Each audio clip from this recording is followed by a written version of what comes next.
Hello friends. 22 दिसंबर को राष्ट्रीय गणित दिवस मनाया जाता है। आइए जानते हैं कि राष्ट्रीय गणित दिवस 22 दिसंबर को ही क्यों मनाया जाता है। भारत में कब से राष्ट्रीय गणित दिवस मनाने की शुरुआत हुई, इसका क्या महत्व है, आइए जानते हैं इन सब बातों को। दरअसल 22 दिसंबर महान भारतीय गणितज्ञ श्रीनिवास रामानुजम का जन्म दिवस है। 1887 में 22 दिसंबर को ही भारत के तमिलनाडु के चेन्नई से लगभग 400 किलोमीटर दूर स्थित इरोड नामक गांव में श्रीनिवास रामानुजम का जन्म अपने नाना के घर में हुआ था। उनके पिता कुंभकोणम में एक कपड़े की दुकान में दीवान का कार्य करते थे, अतः उनकी शिक्षा दीक्षा कुंभकोणम में ही हुई। हमें जानना चाहिए कि श्री रामानुजम की गणितीय प्रतिभा अद्वितीय थी। प्राथमिक विद्यालय में ही शिक्षा ग्रहण करने के दौरान उनकी अद्वितीय प्रतिभा का पता चल चुका था। यह उभार उनमें देखने को मिल रहा था, लेकिन कोई पहचान नहीं पा रहा था। यद्यपि शिक्षण की कोई विशिष्ट व्यवस्था उनके लिए उपलब्ध नहीं थी। रामानुजम आम बच्चों जैसे ही थे, लेकिन उन्होंने अपनी प्रतिभा का उपयोग गणितीय समस्याओं को सुलझाने में किया। आगे चल करके तो वह अपने शिक्षकों से इतना अधिक सवाल करने लगे कि कभी कभी शिक्षक भी चकित रह जाते थे कि यह बालक इतना कैसे सोच लेता है। 13 वर्ष की उम्र में ही उस समय की प्रसिद्ध त्रिकोणमिति की किताब, जो कि S.L. लोनी की लिखी हुई थी और वह कठिन समझा जाता था, एक तरह से विद्यार्थियों के लिए महान ग्रंथ के तौर पर जाना जाता था। उसका सॉल्यूशन कई तरीकों से रामानुजम ने कर डाला था और रामानुजम के लिए वह कहीं से भी कठिन नहीं था। वह ना सिर्फ उसकी समस्याओं को सुलझाते थे, बल्कि अपने सहपाठियों को भी समझने में सहयोग कर देते थे। गणित के प्रति उनका लगाव इस कदर बढ़ने लगा था कि 2 बार ISC की परीक्षा के दौरान गणित को छोड़ करके सभी विषयों में वह फेल हो गए, जिसकी वजह से उन्हें मिलने वाली छात्रवृत्ति रोक दी गई और रामानुजम एक बार आर्थिक संकट से लगभग घिर गए। लेकिन गणित के प्रति उनका लगाव कहीं से कम नहीं हुआ। गणित की एक और किताब उन्हें काफ़ी प्रिय थी, जो कि G.S. कार की पुस्तक थी, synopsis of elementary results in pure and applied mathematics. हमें जानना चाहिए कि 3 वर्ष की उम्र तक जो बालक बोलने में भी अक्षम था, वह जब 5 वर्ष की उम्र में प्राथमिक विद्यालय पहुंचता है तो वह अन्य हमउम्र बच्चों से अलग नहीं दिखता है। लेकिन धीरे धीरे आगे चल करके फर्क आने लगा था, सिर्फ इसलिए नहीं कि प्राथमिक विद्यालय में उन्हें विशेष प्रशिक्षण मिलने वाला था, बल्कि इसलिए कि उस बच्चे में अपने परिचित पर्यावरण में उपस्थित रहस्यों के प्रति जिज्ञासु सवाल करने की सनक थी। वह जिज्ञासाओं को शांत करने के लिए अध्यापकों से अपनी प्रश्न पूछता, अपने सहपाठियों से प्रश्न करता, खुद लग जाता अपनी ज्ञान की भूख मिटाने में। उम्र थोड़ी बड़ी हुई तो तार्किक क्षमता में भी इजाफा हुआ, चिंतन की क्षमता बढ़ी, पुस्तकों से संपर्क बढ़ा, लेकिन खासा लगाव हुआ गणित से। लगाव इतना कि सारी हदें टूट गईं। दिन दिन भर अपनी स्लेट पर गणित की पहेलियों को सुलझाने में मस्त, नई नई समस्याओं को अपनी नोटबुक में लिखना तथा खुद के प्रमेयों को जन्म देना और उनकी संक्षिप्त प्रूफ देना लगभग रामानुजम का रोज का काम था। इतना कुछ होने के बावजूद भी उनके गणितीय प्रतिभाओं को निखारने में मदद के बजाय अन्य विषयों में असफल होने के नाम पर छात्रवृत्ति भी बंद कर दी गई। रामानुजन कभी भी अपने काम से न उबे और ना ही रास्ता बदले। विपरीत परिस्थितियों में भी उन्होंने अपनी गणितीय प्रतिभा को निखारने के लिए भरपूर प्रयत्न किया। 1909 में उनकी शादी हो चुकी थी। उसके बाद वो रोजगार की तलाश में भटकने लगे। उसी दौरान में एक सरकारी पदाधिकारी रामचंद्र राव ने श्री रामानुजन की गणितीय प्रतिभा को पहचाना और थोड़े दिनों तक उन्होंने शोध कार्यों में भी श्री रामानुजन की मदद की। लेकिन श्री रामानुजन काफी स्वाभिमानी थे और दान जैसी बातों में उनका विश्वास कम ही था, जिससे 1912 में ही मद्रास पोर्ट पर एक क्लर्कियल पद को उन्होंने स्वीकार कर लिया। लगभग उसी दौरान में 1911 में उनका एक research paper journal of the Indian mathematical society में प्रकाशित हो चुका था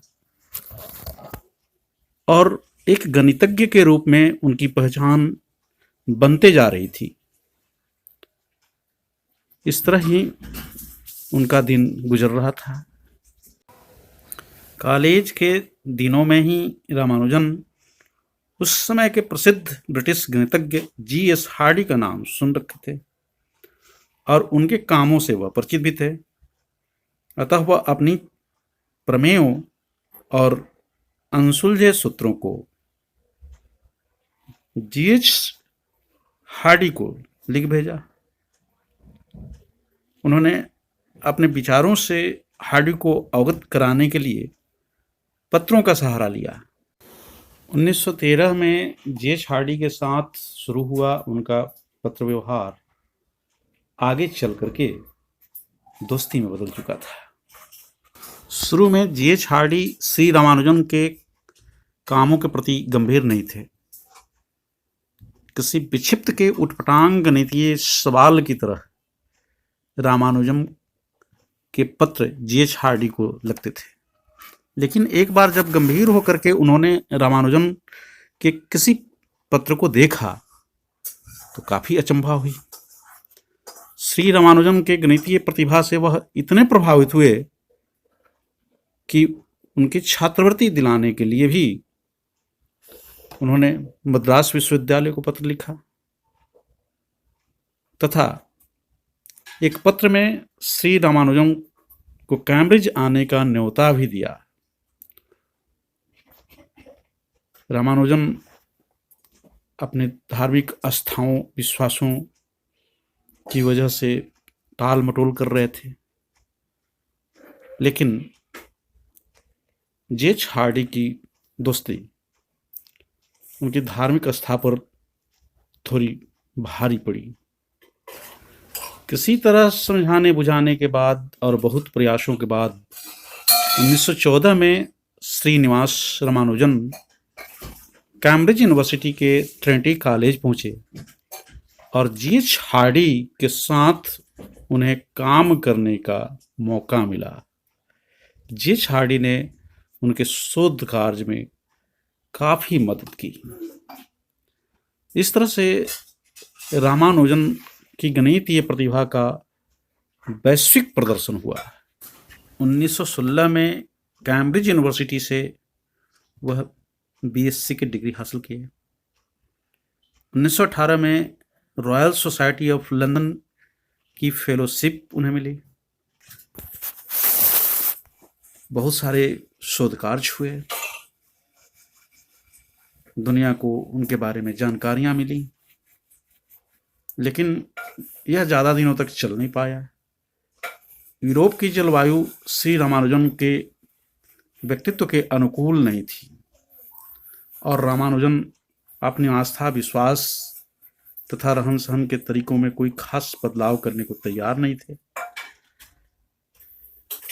अंततः 1919 ईस्वी में अपने यूरोप प्रवास से उन्होंने लौटने का निर्णय किया। तब तक वह क्षय रोग से पीड़ित हो चुके थे। स्वास्थ्य लाभ के लिहाज से भारत उनके लिए उत्तम जगह था, लेकिन गणितीय प्रतिभा को निखारने के अवसर भारत में उस वक्त काफी कम थे।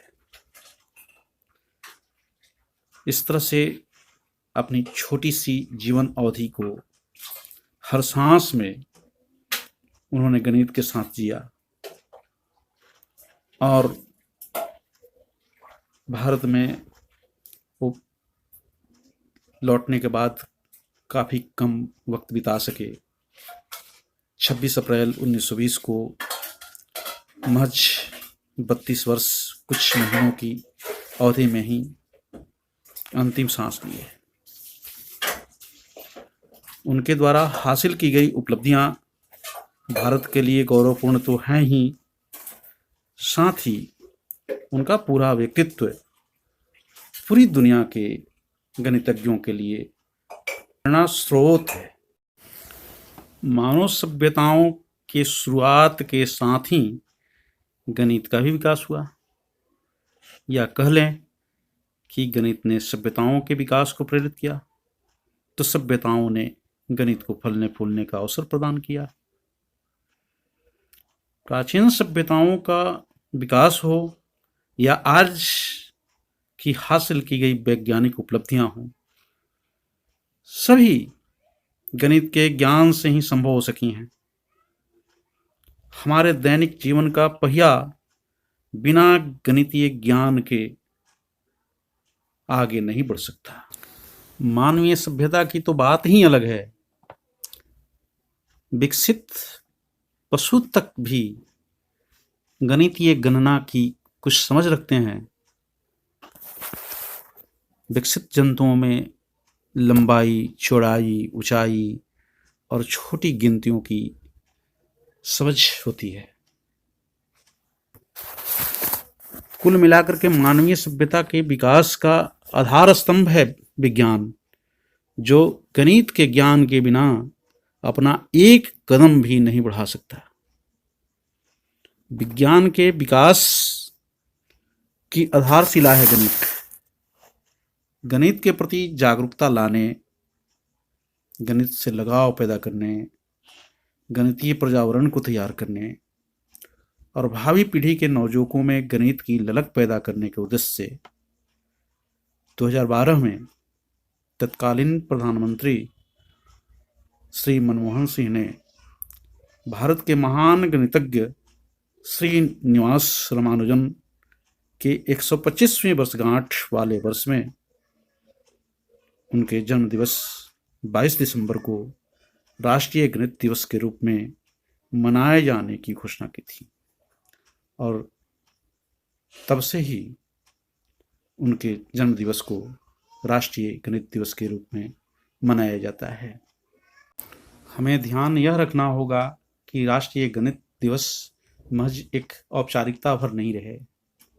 बहुत सारी शोध रिपोर्टों से प्राथमिक विद्यालयों के बच्चों में गणितीय रुझान के प्रति एक दुखद पहलू भी सामने आ रहा है। पता चल रहा है कि 5वीं क्लास के बच्चे दूसरी क्लास की साधारण सी जोड़ घटाव की संक्रियाओं को नहीं कर सकते